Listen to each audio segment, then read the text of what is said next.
To celebrate hitting just over 500 followers on Spotify, I've decided to do a special Q&A with questions that have been put forward from followers on the Instagram page via my stories. So let's begin. Question number 1. When you're a police officer and you decided to drop some weight, what was the biggest diet change that you made? Good question. The biggest diet change I made was going essentially to an entirely whole foods diet. And by whole foods, you're eating minimally processed. No more packets of food that have got health claims on them. These are typically ultra processed and a lot more difficult for your body to digest. They can harm your gut health and they can make it harder to lose weight because they're often more addictive. They've typically got high levels of salt and sugar, which make them super moreish. A second thing with whole foods is that your body is far better at recognizing when you're full. So if you eat, say, 500 grams of potatoes, you will feel very full quite quickly. If you were to eat 500 grams of sweets, you can eat that really quickly and want more and more and more. So it makes it very easy for your body to actually control what are called satiety signaling, which is your body's basically internal method for controlling how hungry you are. So if you can switch to a whole food diet, it makes sticking to calorie target a lot easier. And that's one thing I would recommend anyone who wants to lose weight to do. Question number 2. Got a favorite go-to meal recipe you used to take on shift? Yes, I did have one. When I was on shift, it always needed to be something quite versatile because you never could quite know if you'd have a chance to go to a station to heat it up. So my favorite recipe was 2 tins of tuna, about 50 grams of protein, some pasta cooked and then allowed to cool down, mixed with some olive oil so it doesn't stick together, tomatoes, onions, a little bit of cheese, some olives, and then sprinkling of salt and pepper. Loads of protein, loads of fiber, good source of carbohydrates. Yeah, it was really tasty, and it was kind of thing that if it got a little bit warm in your bag or in the car, it still tasted really good. So very versatile. Question 3. Back when you were in the job, how did you figure out when to hit the gym with your crazy schedule? So my schedule wasn't too bad. Most of the time I was on 6 on, 4 off. So if you do follow that schedule, you've got 2 earlies, 2 lates, 2 nights. What I would normally do is hope to go to the gym after one of the earlies. If I didn't go on the first one, I'd hope to go on the second night, evening after the shift. And I'd always plan to go before lates, before nights, and on rest days. Because a lot of shift workers will talk about how their shift pattern stops them going to the gym. You just need to plan to go to the gym at a time when your shift isn't going to impact it, which is before the shift and on your rest days. So as long as you get into that habit, accept that sessions after early shifts or even after late shifts aren't always going to happen. When they don't happen, you don't feel like you're beating yourself up for not going because it was never really like to happen in the first place. That's how I scheduled my workouts. Question 4. Your podcast is Sustainable Shredding. What is sustainable shredding? So good question. Sustainable shredding for me is the ability to lose weight, particularly body fat, over a long period of time in a way that is ultimately sustainable. So a lot of people, when they try and lose weight, they will try and pick some fad, quick fix diet, which typically will yield really good results at the start, and you'll be losing like maybe even a kilo a week first few weeks because they're essentially starving yourself to a high degree. The problem with these is that then the gains stop. You stop losing weight anywhere near as quickly, and you start doubting the process, doubting the system, because the method that you've chosen to lose the weight was never sustainable. Your body will go into this kind of mode where it's just begging for calories, and it's almost impossible for you to resist these foods. But if you do it in a slightly slower, more controlled way, it allows you to lose weight over a period of time in a way that doesn't feel as restrictive, feel like it's being held hostage by your shift. Ultimately, it's something you can stick to, and it doesn't feel like it's taking over your life. So that for me is what sustainable shredding is. Now guys, I'd really like to grow this channel as big as possible to be able to help as many shift workers as they can with their health and fitness, but I need your help to do that. If you are enjoying this episode, can you please click the subscribe link below? That way you won't miss the next episode, and it's also going to help me to grow the channel on YouTube and ultimately help more people. Thank you. Next question. What are your best tips for keeping motivation high? Probably the best tip I can give you on this is that motivation will start the journey. It will start the process. It will never sustain it. Everyone has periods of motivation. Everyone will have like, oh right,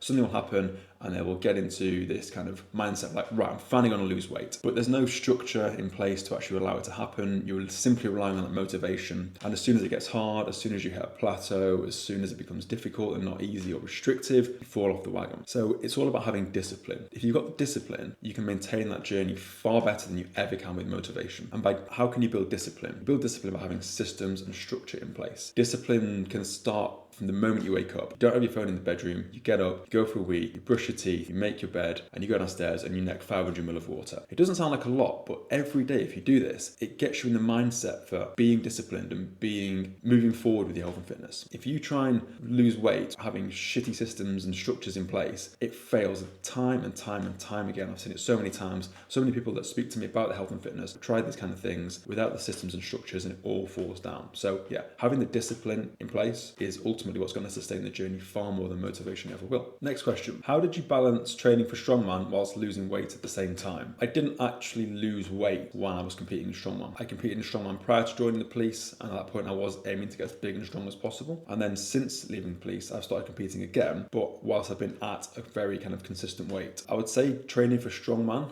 which predominantly relies on you being strong, being able to move the most amount of weight. If you're doing that while you're in a calorie deficit, it's not going to be optimal because your muscles are unlikely to be growing, and any strength gains that you will be getting will essentially be from becoming more efficient, essentially using all of your muscles at the same time. So let's say you're doing a deadlift, being able to fire your glutes, your hamstrings, your thoracic spine at the same time will come from practice. But if you're not growing your muscles through calorie surplus, then it does make the progress quite a lot slower. So if I've got plans to compete in strongman, I wouldn't do anything less than calorie maintenance, ideally some calorie surplus, but don't try and do it while you're in a calorie deficit because it's also very brutal on the body. You need to be recovering properly from those heavy lifts. Question 7. What is the easiest fitness win for a shift worker? I'm going to say that means health and fitness related rather than on the job. So number 1, I'd say meal prepping. If you're trying to change your body composition, trying to get in shape, and you're not in the process of meal prepping, you really need to start. It basically allows you to control the food that you eat far more of the time. If you're turning up on your shifts, on your early shifts or your late shifts without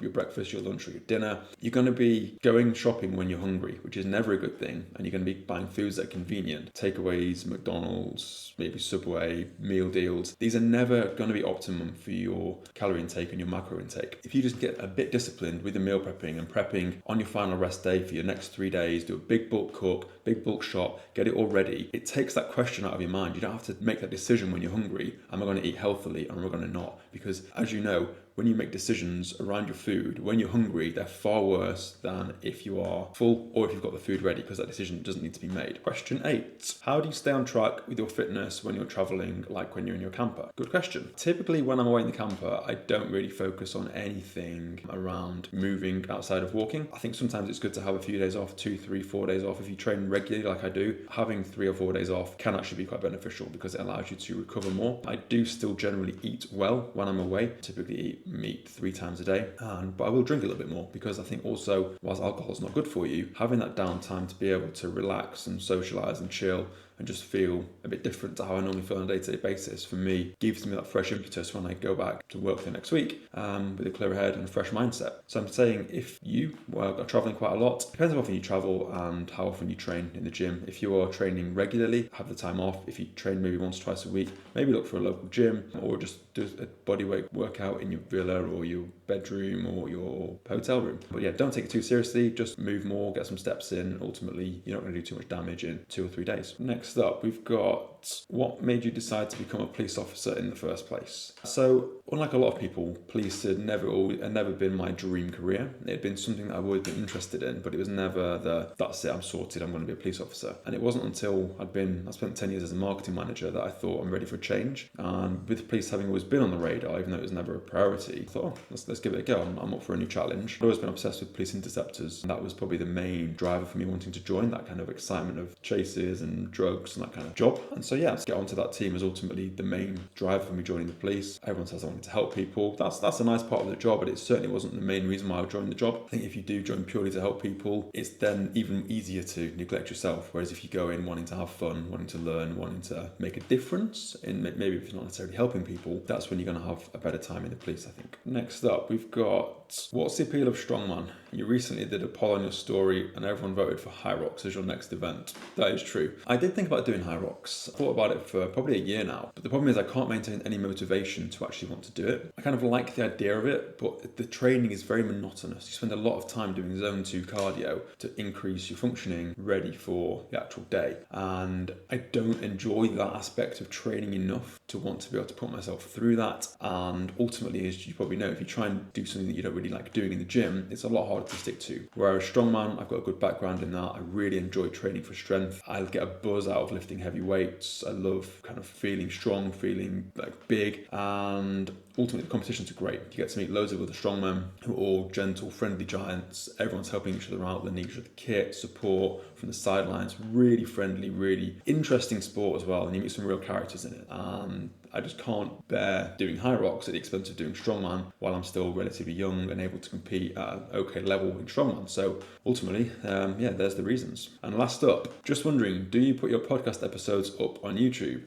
Yes, we are just about to start. We've had a podcast episode going out on Spotify since August last year, I think, and we're now deciding to put them out on YouTube as well, just to extend our reach, and also for people that don't necessarily like listening to content, if they want to watch it at the same time. A lot of people find that easy to digest, and as well as these type of podcasts, we are going to be putting out different styles, day in the life of a coach, how I train strongman, that kind of stuff. So if that does sound appealing to you, hopefully we're going to find some content for you. And that is the questions over. So I hope you found those quite interesting. Drop a comment below if you would like me to answer any different questions on the next Q&A when we get to 1,000 followers, which hopefully won't be far away. And we're going to be doing more of these episodes each week. So hopefully see you on the next one.